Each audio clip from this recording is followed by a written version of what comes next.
in order to understand what's going on in Georgia, we got to roll back the clock a little bit. Challenging an election, claiming that votes are not being counted right, votes are falsified, that kind of thing. That's been our American history. I mean, that's as American as apple pie. There have been challenges to the last, I don't know how many presidential elections since Nixon and Kennedy. Nixon and Kennedy being the most famous in recent history.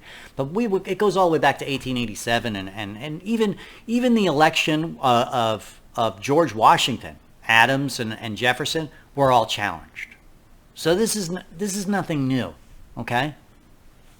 What's new is the involvement of our legal system in it. The framers of our Constitution established an order of election, how it's done, where it goes, who's in charge, etc., etc. Vice President certifies it after he gathers a certification from state certification electors, and electors are provided to the Secretary of State. It's a very, very complicated process. It's designed to be, because they didn't want falsified elections. You know, in banana republics, they just take paper ballots, they shove it in a box, and they turn it into the government, and the government counts them and says, we won, or so-and-so won. And so naturally, since there's no electors, there's no representative, and there's no judicial review of it, it naturally results in chaos. And that's what you see in banana republics. People don't accept the vote, they go crazy, they burn down the city, there are shootings, there are assassinations. And what the Democrats are trying to do is establish that here, because they want mass democracy. They want the ability to brainwash people and just have them shove ballots in a box and say they voted. So let's roll back the clock a little bit.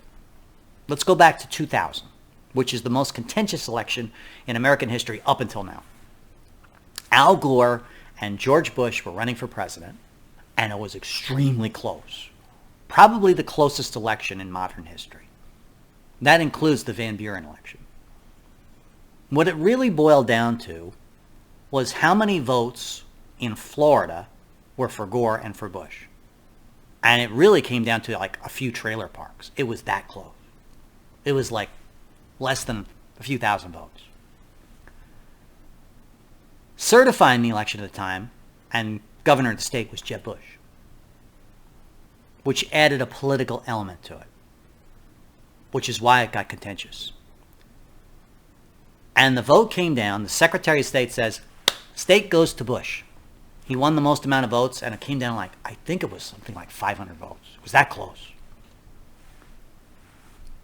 And so when the news came out and Bush was declared the winner, Al Gore said, hold on a second. I want to recount. I want to challenge this election. And the exact words that Gore used was, Jeb Bush is not going to decide this election. The people of Florida and the people of the United States will. I won that election. George Bush didn't. And he made a call to the Secretary of State, and he got a legal team together, Alan Dershowitz being the most notable of them. And the legal team came together and says, you can challenge this election, and here's the ground rules where you can do it. You call the Secretary of State, and you say, don't certify the election. I'm challenging the outcome of the ballots themselves. I'm not saying I want to recount. I say that the ballots itself are fraudulent, that something isn't right. I know that there are more blue voters out there than red ones, and I want you to re-examine and reevaluate the counts before you certify. And so the Secretary of State in Florida said, okay, you have a legal right to do that. We'll start examining them, and we'll start seeing. He says, you got to find me those votes. That's exactly what he said. You got to find me those. That's all documented. New York Times did it. I posted the articles. And so they said, okay. Alan Dershowitz and his lawyers went to Florida. They said, we're going to go into the courts. While we're in the courts fighting the case, you start examining those ballots and seeing, did they actually vote for George Bush, or did they punch the hole, etc. And so that's where we got the term hanging chad. Back then we had mechanical machines, and you punched a hole in it, and there's little chads that fall. And sometimes a chad wouldn't be punched all the way. Sometimes a voter would change a vote. And so the electors were sent from both teams. Gore and Bush sent their electors to that state in hopes that the Secretary of State will come out and certify the election. They started examining with a microphone, with a little glass. Did he vote? Did he not vote? It's famous. infamous, and it wound its way through the courts, and it wound it all the way to the Supreme Court. And a conservative court at the time, 5-4, Clarence Thomas being the most notable decision, said, no, wait a second. The vote came in. We know what the vote is. We need to stop the count. We need to stop examining the ballots and reinterpreting what a voter may or may not have wanted. We have the mechanical results. It's been provided to the Secretary of the State, and the count stops and the count goes forward. And so the Secretary said, okay, court case is lost. We're not going to count these chads anymore. We're not going to reinterpret. And the vote went like back and forth. They said, well, no, maybe Gore got these votes and maybe Bush got these votes, and back and forth and so forth. And it was all put to their bed. Supreme Court ruled. Said, no, we have the results. It doesn't matter if you go back and reinterpret it. You can't use that. You can only use what the initial interpretation is. And that's how they ruled. And Bush got certified in Florida, and as a result, Al Gore, who was the vice president at the time, was said, okay, then, all the certifications are in. We certify for Bush. Bush becomes president. There are Democrats today that still howl about it. Still. They say, oh, you know, Gore should have won it. They still do it. Donald Trump followed the exact procedure laid out in a manual provided to him by the American Legal Association based on that case. The manual was written in 2016. It says, this is how you do it, how you change an election. And Alan Dershowitz and his team helped write that book. Said, no, this is what you do. This is who you contact. This is how it's done in courts and blah, blah, blah, blah, blah, blah, blah. And Dershowitz has been on TV and said, Donald Trump followed the exact procedure. He contacted the state. He provided electors to that state. He asked the Secretary of State to re-examine the votes. He even used the same terms. You got to find me 11,000 votes before I believe that this election is real. Before I say it's valid. I'm not going to concede. The state of Georgia did not do what Florida did. They did not re-examine the ballots. They did not examine the process itself. The lieutenant governor at the time, Brian Kemp, I believe it was, brushed off concerns by his own staff. That is now documented. Because his own staff said, you know, there's some anomalies here. We really should examine it. And he said, no. Because the 2000 court decision by the Supreme Court said, no, the initial count stands.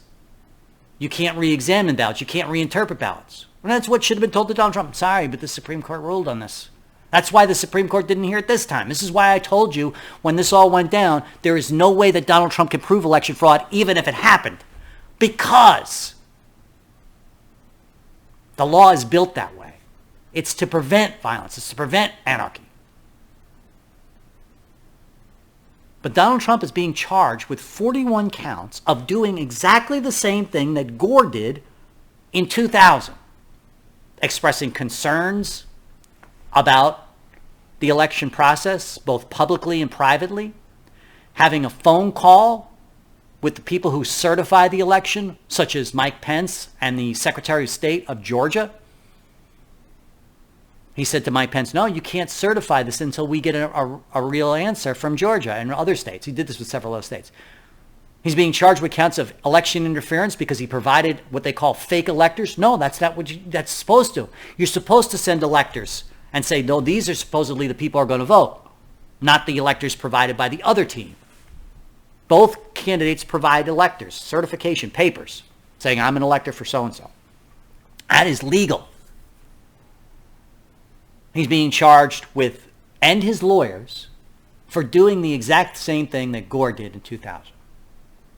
I posted all the documentation on Facebook, Twitter, etc. It has nothing to do with whether I think Donald Trump is an awful guy. Even Alan Dershowitz said, you know, he did a lot of things that were stupid. He went public with certain things. He said certain things in public, but that's not illegal. We have freedom of speech in this country. We have freedom of expression. You have a right to pursue any avenue and means to challenge an election. That's not election interference. That's actually preferable. Because if you don't have that, you have people who lose faith in the system and start to riot in the streets, which is exactly what happened on January 6th. Because people on January 6th thought, we're getting roughshod railroaded. We're not getting our voice heard. Votes are being discounted. Donald Trump actually won. And because the court cases were largely dismissed because of the 2000 Supreme Court decision, that's really why. It wasn't because they didn't find election fraud. They said, no, you can't prove it. You'll find that happened with Kari Lake, too. They said, no, all of these voting irregularities that happened in Maricopa, that may be true, but you have to prove that it's intentional. Well, you can make the argument that it was. They deliberately hired bad people. They deliberately did things in a certain way. But that you'll never prove that in court. And so the lawsuits were dismissed. But that doesn't mean that a fraud didn't happen. Or malfeasance didn't happen. Or irregularities didn't happen. But that's not relevant in the case with Donald Trump. Whether the election was stopped, that's irrelevant. What's relevant is, was the process that Donald Trump took to challenge an election, was that legal or not? It was perfectly legal. It was spelled out in a document by the legal association. All the lawyers used that document. Alan Dershowitz himself, who helped write it, said he did everything legal. Was it unsavory? Yeah. Should he have sent out a tweet saying election was stolen? Probably not. But that doesn't make it illegal. That doesn't make it a violation. That's not election interference. And the people today that are saying it are only saying it not because of the law, not because Donald Trump did something illegal. They're saying, no, it's different because Donald Trump did it. Because he's got this cult-like following that there's going to cause civil insurrection.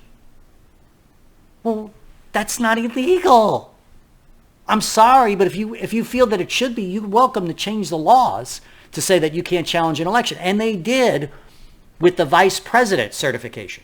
They've now passed a federal law saying that the vice president has to certify an election if the states present all their electors, which I disagree with. It's unconstitutional. And I've spoken about this several times. The certification process is not a rubber stamp. That's why it exists. That's why we have a vice president certified. That's why we have a state official certify an election. Because if they detect any irregularities, they can say, nope, I'm not going to certify this until I investigate. And that's why Donald Trump called Vice President Pence. Said, wait a minute, there's irregularities in ABC states, Georgia being one of them. You can't certify that election until that's investigated. And Vice President Pence didn't say to Trump, I have to. Didn't say to Trump, no, I don't think there's irregularities. You know what he did? He hung up the phone and he called up Dan Quayle, of all people, a former vice president. What should I do? He has Dan Quayle. What should I do? And Quayle said, oh, you got to certify it. Because Quayle had no stones. Quayle had no balls. And he suspected, probably, and I'll give this to him, he was probably right, Quayle in respect. He was right in saying, well, if you do this, you're going to cause riot in the street. It's probably right. Had Vice President Pence said, no, I'm not going to certify this election until there's an investigation, which is what he should have done, yes, it would have caused all kinds of problems. It would have caused anarchy because people don't understand the law anymore. People don't understand that the certification process is a process. That is a responsibility incumbent upon the Secretary of the State and the Vice President to examine the results, and if there are irregularities, ask for an investigation. That's what you're supposed to do. Well, that's the case that Donald Trump made to Pence, and it's also the case he made to the Secretary of State of Georgia, which is in the documents provided. The charges, 41 of them. 41 charges involving his lawyers, of all people. They're trying to charge Rudy Giuliani and other lawyers who only were representing their client, representing the legal process.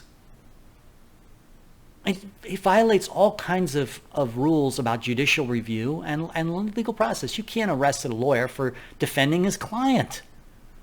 You can't arrest a lawyer for basically a difference of opinion on the election, which is really what it boils down to. Donald Trump had seen a report on OANN, I think that's Newsmax, saying that all of these irregularities happened in Georgia, and then went out and tweeted about it. That's actually in the indictment. That's actually a charge, that he saw something on TV and said, hey, it's been stolen, I want you to investigate. They charged him with a crime for that. This is why the case won't hold. It won't hold. It'll sit in front of a reasonable jury and they'll go, wait a minute.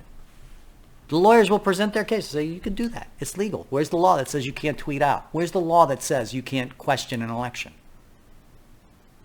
Well, it's different because it's Trump. That's not how it works. That's not how our system is intended to work. Well, it's different because of Trump. No. It has to be the same for everybody. Otherwise, the law is meaningless itself. It really is. Freedom of speech, judicial review, the review of laws and how we apply them have to be nonpartisan, have to be above board. If there's even a hint of irregularities, you've got to investigate. That's why it's done that way. That's why we have that process. I could talk about this all day. I could go into each specific charge. I'm not going to. I'm going to leave it to you. But this is how a nation, a civilization dies. When its people become so disenfranchised, become so disenamored with the system itself. And this is the intent of the left wing, to break down our faith in our election system. That's why they're getting these charges on Trump. They know they won't stick. They know that no jury. They might get him on a misdemeanor at some point. They might get into a situation where they say, well, you know, and down goes to a fine. But in the meantime, because they've now scheduled the trial for March 4th, the day before the super primary, you'll damage Trump's reputation when he goes into Super Tuesday on the primary. They'll drain his coffers, his election coffers, dry of legal fees. That's the intent. To make it so that Donald Trump can't win. To disaffect a certain percentage of voters, Republican voters, who will never vote for Trump because of this case. The never Trump crowd will now expand and will make it impossible for Trump to win. He won't have the money for a ground game. He'll be damaged personally in his character. There'll be people who will say he's guilty because the state made the accusation, as I discussed with that newscaster here locally. He feels that the guy's guilty because he's been charged. Boy, he's been charged 4 times. He must be guilty. No. Greta Van Susteren, for instance. She made a comment. O.J. Simpson came out, he must be guilty. O.J. Simpson, the guy who walked because we applied law in a nonpartisan way, actually said that. She recalled this. I can't believe. The very guy who walked when he was accused of murder because they couldn't prove it in a court of law should be the one who supports Trump. That's how woefully bad our society's become. This is why I fell into depression.